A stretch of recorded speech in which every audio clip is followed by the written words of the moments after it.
Areena.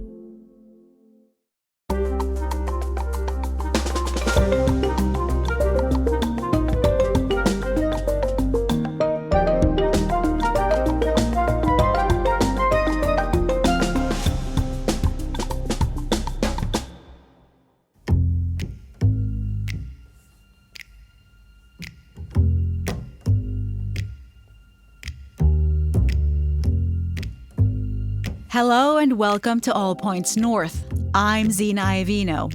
This week, we're delving into the shadowy world of espionage. I recently worked on a story for our news site about a former American intelligence officer named Sean Wiswesser.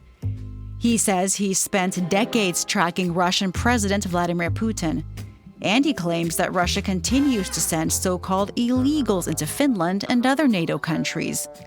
So, what does that mean? Illegals are deep cover agents living under false identities. Ordinary lives on the surface, secret missions underneath. Those would be people like Anna Chapman, who was part of a Russian sleeper cell discovered and deported by the US in 2010. Closer to home, here in the Nordics, and more recently, a man posing as a Brazilian academic in Norway was later revealed to be a Russian deep cover spy who also mingled with Finnish cyber experts. And now Wiswesser is publishing a new book that he claims pulls back the curtain on Russia's intelligence apparatus. Here's a clip. Whether Finland knows or appreciates it or not, unfortunately, you already were in a secret war with Russia and their intelligence services before you joined NATO. Now this just raised your profile in NATO even higher. It is a game of chess with them. And unfortunately, Finland is outnumbered by the Russian intelligence services. So, we're talking of the FSB, for instance, the Federal Security Service in Russia. When you count the border guards and all the elements that fall under them, you're talking somewhere around 100,000 FSB officers, okay? Of course, Finland and all of NATO, if you count all of our intelligence services together, we're not going to come anywhere close to that number. And that's just one security service in Russia. And they're supplemented then by a variety of smaller security services also. And there you heard Sean Wiswesser, who was in Helsinki earlier this month. That clip has already been viewed more than 1.3 million times on Yle's streaming platform Areena. It's a sign that this message is striking a nerve here in Finland. He argues that Putin's power is rooted in Russia's intelligence services, such as the FSB, which is modern Russia's equivalent agency to the Soviet-era KGB. Wiswesser says Finland has become an increasingly important target for Russian intelligence, part of what he describes as a broader hybrid war. Now, that in itself isn't anything new. The Finnish Security and Intelligence Service Supo has warned of heightened Russian intelligence activity targeting Finland, especially through cyber and infrastructure probes. But what's really captured people's attention is Wiswesser's claim that Russian deep cover agents, or so-called illegals, are living ordinary lives across Finnish society. He even went so far as to say that Finland is in effect at war. Now, all of this got me thinking about The Americans, that TV series that aired about 10 years ago. It was set in the 1980s during the Reagan years and followed two deep-cover KGB spies posing as an ordinary American couple in suburban Washington, D.C. They're not Americans. They're Russian spies. This work can be too much for people. They tell us what to do and we do it. That's how it works. Philip and Elizabeth Jennings are not Russian spies. What if? It's hard. It's life. We have no choice. One day it will all come crashing down. Now, the Walt Disney Company, which today owns FX, the network behind that TV show, asked me to clarify that the clip you just heard is included to explain the series, not to illustrate the phenomenon of Russian undercover agents. So, back to reality. And while ex-CIA agent Wiswesser's claims that you heard earlier offer food for thought, there haven't been any recent public cases in Finland identifying specific individuals as Russian illegals. Now, that's not to say spies haven't crossed paths here before. During the Cold War, Helsinki was something of a training ground for Soviet agents. It was a place for them to learn how to operate in the West. Our colleague, Eddie Hawkins, was a reporter back then.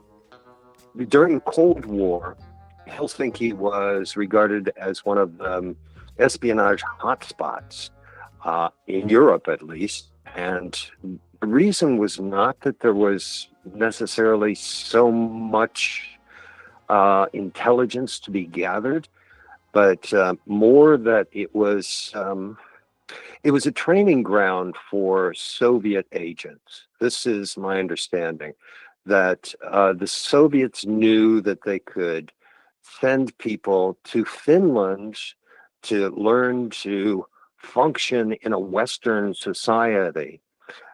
But they could always get them back if need be. They could, with very little fuss. If there was a problem, they could just pick them up and they would be gone.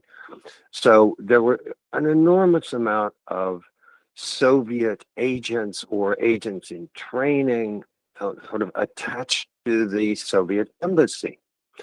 This is, the ones that are more obvious. And let me give you an example. There was someone I bumped into more than once, Vladimir, who was a journalist attached to the Soviet embassy, one of something like 50 journalists working in Finland. So he was the football journalist for the newspaper Trud. Trud was the newspaper of the Soviet Union movement. And he was supposedly full-time correspondent on Finnish football, right? Yes, sure. Okay, well, so you had all these people here, all these Soviets, whether they were active or in training. And so this meant that the Western agencies, intelligence agencies, had to sort of balance this out. So they kept up a very large number of agents working here. And so it sort of spread out. There were lots of U.S. agents, and so the British had a lot of them. And since the British had them here, the French had to have them. There were two Germanys at the time, and both of the Germanys had them. And it led to a situation where, they're sort of tripping over each other. Not a lot to dig out in the way of solid intelligence. So, it was just, bumping into each other, very much so. Over the years, Supo has been quoted as saying that Finland hosted a surprisingly large number of foreign intelligence officers, especially given the country's small size. Eddie shed some light on that phenomenon, using a term that loosely translates to pet Russians. Every member of parliament or politician or youth group leader or, anybody that was in a position of some kind of power had a contact person on Tehtankatu at the Soviet embassy.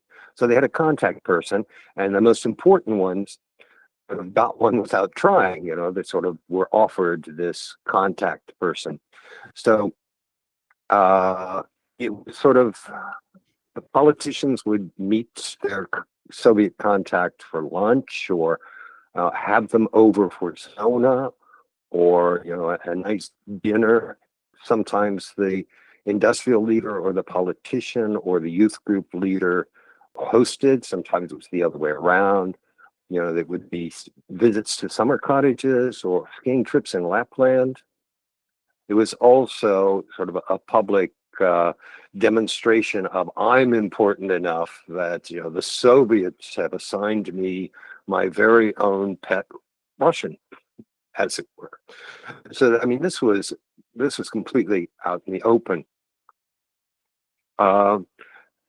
Obviously, it was real espionage. I know I've read that that during the 70s, in particular 70s and 80s, Soviets very keen, of course, on acquiring Western technology, particularly U.S. technology, and Finland had access to the Western technology with a ban on exports to the Soviet Union.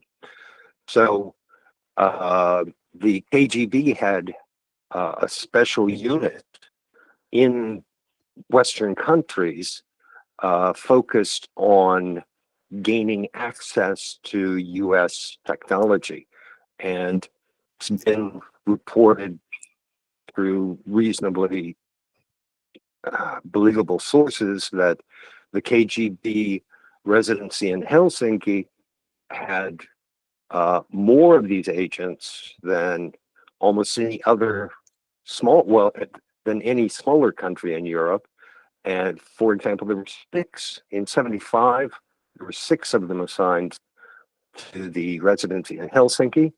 That compares with 9 in London. So, I mean, the scale, if you think about, Great Britain and its ties to the U.S., Finland, its ties to the U.S., and it was almost on the same level, that interest, which brings to mind a funny little incident that shows how complex and involved these things are.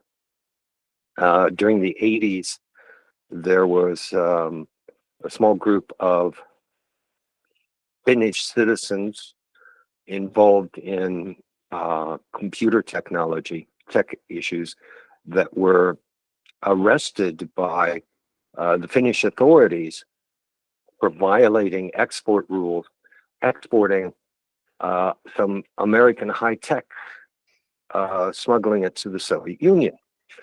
And the Finnish intelligence community was very proud to know, what we've done.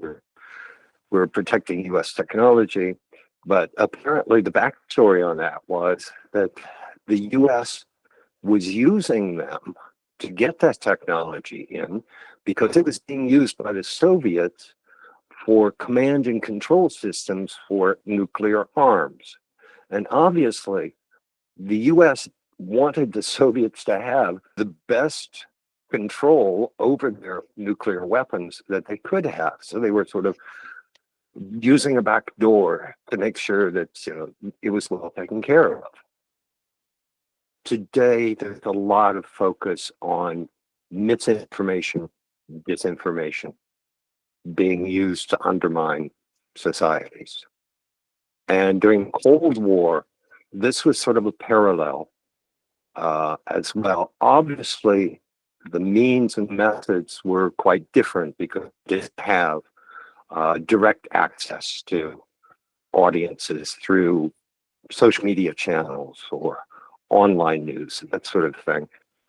And there we heard from veteran Yle News reporter Eddie Hawkins.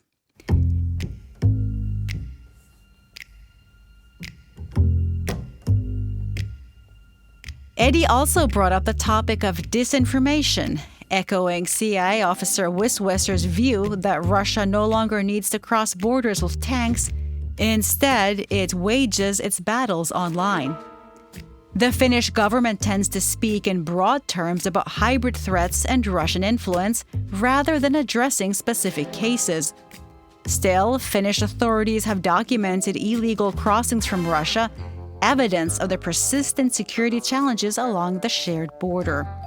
Just last weekend, border guards intercepted 2 individuals who had made their way through the terrain. In his new book, which is just out, former Finnish President Sauli Niinistö reflects on defining moments from his 12 years in office, including the 2015 migrant crisis. He recalls that Russia let around 1,800 migrants enter Finland through their checkpoints during that time, something he saw as a retaliatory measure by Putin. Today, of course, the border with Russia has been closed for nearly 2 years. Finland began gradually shutting down all its eastern checkpoints in October of 2023, amid suspicions that Moscow was deliberately directing migrants to the crossings to pressure Finnish authorities. But Russian tactics appear to be evolving. Earlier this month, we reported on a Ukrainian boy who supposedly crossed from Finland into Russia after being persuaded to do so by online gamers.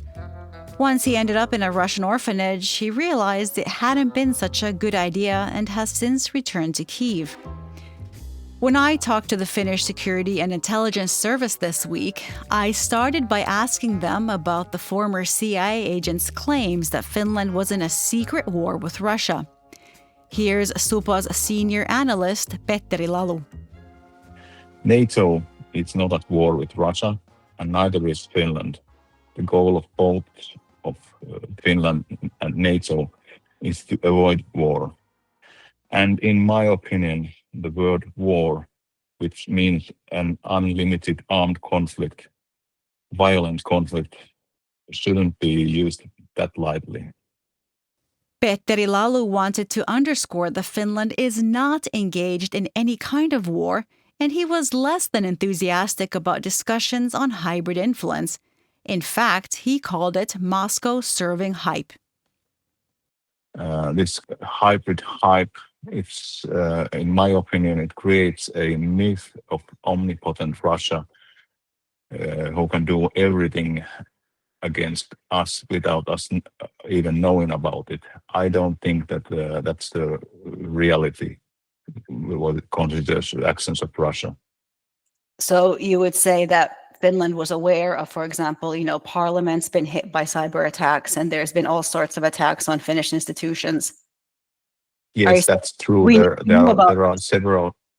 Yes, if you are talking about cyber, there are several vulnerabilities, which are mainly technical vulnerabilities in information systems, and Russia and other users may try to use these vulnerabilities for their own purposes. And it's known that the foreign states and their information, the intelligence services try to penetrate Western systems of Western institutions, political institutions, or the operators of critical infrastructure. That's a very known fact. Are there any examples you'd care to provide to shed some light on this? What are some examples? I'm not in a position to make attributions. Okay. What about this claim that Wiswasser made that at all levels of Finnish society, there are Russian deep cover spies running around? Yes, this is a very tough claim. I wonder how well Mr. Wiswasser knows Finnish society. From the point of view of Finnish security and intelligence service, Supo, which I represent, this is not true. Since the start of Russia's war of aggression 2022, Finland has expelled several Russian intelligence officers who used diplomatic covers. Supo has, however, noted that Russia also uses Finland as a cyber transit country. That means that Russian intelligence services regularly use the information network infrastructure in Finland for their operations targeting other countries. It's also true that Russia has hardened its rhetoric about Finland. Today, we are represented to Russian people in different kind of positions. Sometimes we are compared to Nazis, and sometimes as puppets of the United States. And this is quite understandable. Finland's NATO membership was a defeat for the Russian foreign policy. And I would like to say them, try to get over this. This is the result of your own actions. You cannot promote your own security at the expense of your neighbor, as Russia is now doing in Ukraine. And there we heard what the Finnish intelligence community has to publicly say about all of this, which seems to be to keep calm and carry on. Finnish politicians are meanwhile taking a more upbeat view of the war in Ukraine. Prime Minister Petteri Orpo says there are signs of positive development in Ukraine, especially the tougher stance toward Moscow from U.S. President Donald Trump. Orpo says Russia's advance on the front has stalled, while Ukraine's capacity to strike targets inside Russia has improved. Venäjä ei pysty loputtomasti jatkamaan sotaa. Venäjän talous on kärsinyt merkittävästi ja näillä sitä edelleen heikennetään. Pakotetaan Putin pöytään. Relations between Putin and Trump took a serious hit after the U.S. administration announced surprise sanctions on Russian oil, measures that could severely undermine Moscow's vital energy revenues. I think that President Putin wants to end the war, or I wouldn't be talking this way. I think he wants to end the war. I spoke to him yesterday for 2.5 hours. We went through a lot of details. He wants to get it ended. I think that President Zelensky wants to get it ended. Now we have to get it done. You can join the conversation too. We want to hear what's on your mind. Just leave us a voice note or text on WhatsApp. Our number is +358 44 421 0909. And now for a quick roundup of what has been making the headlines in Finland this week. Finland's first F-35 fighter jet is taking shape in the United States. The aircraft, which is the first of dozens ordered by Finland, has rolled off the assembly line at a Lockheed Martin factory in Texas. Finnair's profits have dropped by 30%, mostly because of recent strikes. The airline says revenues and passenger numbers were up in the first 9 months of the year, but its operating result fell by €1.5 million. The national carrier says the industrial action had a direct negative impact on its performance. U.S. tech giant Nvidia is set to spend $1 billion in acquiring a nearly 3% stake in Finnish network firm Nokia. The move is part of a broader focus on developing AI and data centers. Former governor of the Bank of Finland, Erkki Liikanen, has reportedly fallen victim to a phishing scam. Liikanen lost an estimated €40,000 as a result of the swindle. And turning to health, there's been a sharp rise in the number of 8th and 9th graders in Finland who regularly skip school lunches. A new school health survey by Public Health Authority THL found that just over half of teens eat the free school meal every day.